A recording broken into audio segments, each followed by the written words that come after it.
What is your name and what office are you running for? So yeah, my name is James Goss. I'm running for City Council in the Ward Métis. Why are you running? So I've lived in the Ward Métis for about the last 15 years, and in those 15 years, I've noticed a steep and serious decline in the quality of life, especially along the 118th area where I have lived for those 15 years. The level of crime, dysfunction, and just the lack of opportunities in the area, I felt a moral obligation to step up and do something. I'm looking to raise a family in that area here soon, and I wouldn't feel right doing that if it was in the state that it's currently in. What is your most recent job? My most recent job, I actually have 3 jobs. I do computer sales and maintenance, I do property management, and then I also do maintenance for industrial sites around the city of Edmonton. So I keep busy. If you are elected, what is your first priority to fix?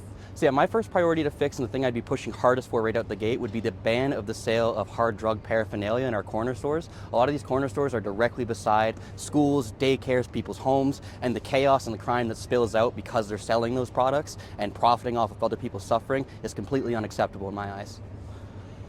How will you balance fiscal responsibility? So yeah, I see fiscal responsibility as putting a pause on a lot of the pet project spending that the City of Edmonton is currently doing. What I mean by that is the bike lanes, the net zero, and the vision zero spending. I feel it's a complete slap in the face to the citizens of the City of Edmonton that see their taxes go up year after year when the city chooses to prioritize spending like that over providing affordability to its residents.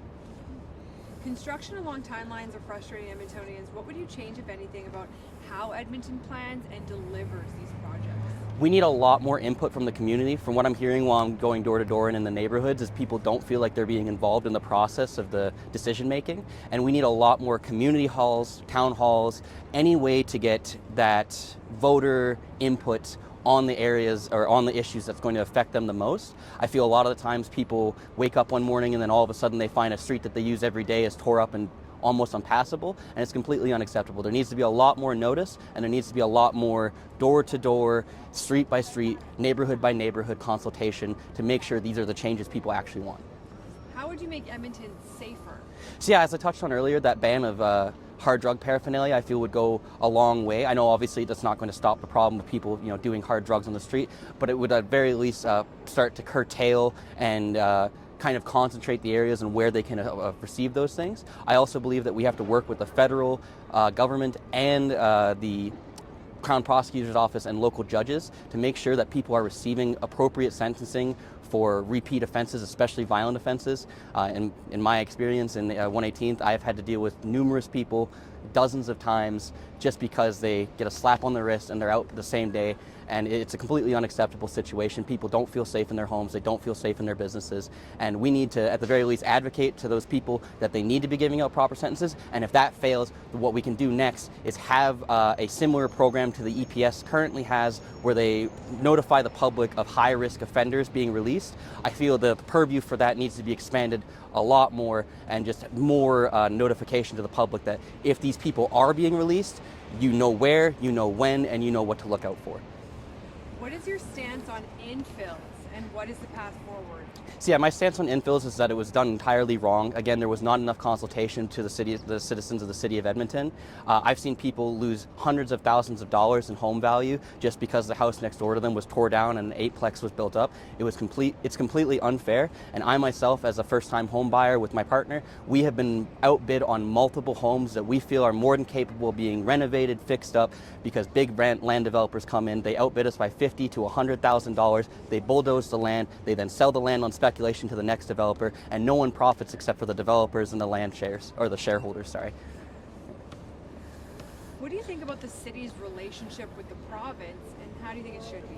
Yeah, so obviously the city's relationship with the province is very broken. They are always at constant odds. I feel that the province and even the federal government, I've had the pleasure of meeting with several members just in my capacity as a citizen of the city of Edmonton. Entirely happenstance, ran into them actually somewhere around here.